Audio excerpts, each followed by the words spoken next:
আজকে আমাদের রাতের মেনু হবে টমেটো আর সাদা বেগুনের ভর্তা। এই দেখো, ডিমের মতন সাদা সাদা বেগুনগুলোকে টুকরো করে এইভাবে কেটে নিয়েছি, কিন্তু এটাকে নুন হলুদ লাগাবো না। এটাকে আজকে ভর্তা বানাবো, তো পুড়িয়ে ভর্তা করব না। আজকে ভর্তাটা হবে চাটুর মধ্যে, তার সাথে হবে গরম গরম নরম নরম রুটি। তো এই ভর্তাটা আজকে বানাবো। এই কড়াইতে পরিমাণ মতন অল্প তেল দিয়ে তারপরে ভর্তাগুলোকে সুন্দর করে তেল দিয়ে এইভাবে এইভাবে পুরো সাজিয়ে সাজিয়ে দিতে হবে। সাজিয়ে দিয়ে তারপরে ঢাকনা দিয়ে ঢাকা দিয়ে দিতে হবে শুধু তেলের মধ্যে। তারপর এগুলো যখন সেদ্ধ হয়ে আসবে ঢাকা দেওয়াতে গ্যাসের চুলাটাকে বাড়িয়ে দিলে পুড়ে যাবে।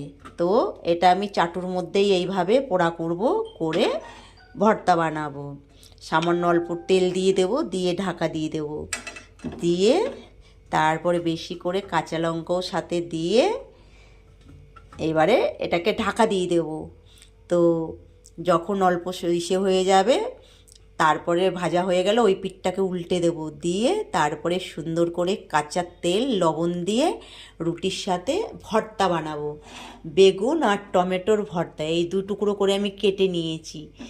তো গ্যাসের চুলাতে পোড়াপুড়ি করলে খেতে ভালো লাগে না, কিন্তু তবু বেগুন পোড়া টমেটো পোড়া করি। কিন্তু আজকে চাটুর মধ্যে বেগুন আর টমেটো পোড়া করে নেব, নিয়ে তারপরে ভর্তা মাখা হবে, তার সাথে গরম গরম রুটি। তো বন্ধুরা, আমার এই সুন্দর ভিডিওটি তোমরা কোথা থেকে দেখো? আমি হলাম উত্তর 24 পরগনা, ব্যারাকপুরে থাকি। আমি হলাম রূপালী হালদার।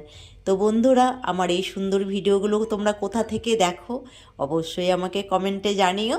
আমি তোমাদের ধন্যবাদ আর অনেক অনেক ভালোবাসা জানাবো।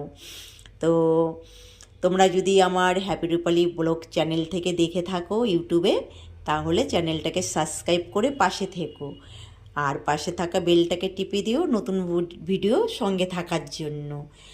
আর যদি ফেসবুক থেকে দেখে থাকো আমার এই সুন্দর সুন্দর ভিডিওগুলো, তাহলে নতুন বন্ধু হয়ে থাকলে পেজটাকে ফলো করো আর বেশি করে লাইক কমেন্ট করো। তুমি যদি আমার পরিবারে যুক্ত হয়ে যাও, আমিও তোমার পরিবারে যুক্ত হয়ে যাব।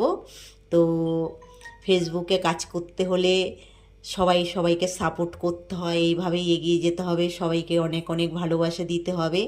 তো আমি তোমাদের অনেক অনেক ভালোবাসা জানাচ্ছি। সবাই খুব ভালো থেকো, সবাই সবার পাশে থাকতে হবে, তাহলেই আমরা সফলতার রাস্তা এগিয়ে যেতে পারবো আর কি। সবাইকে সাপোর্ট করতে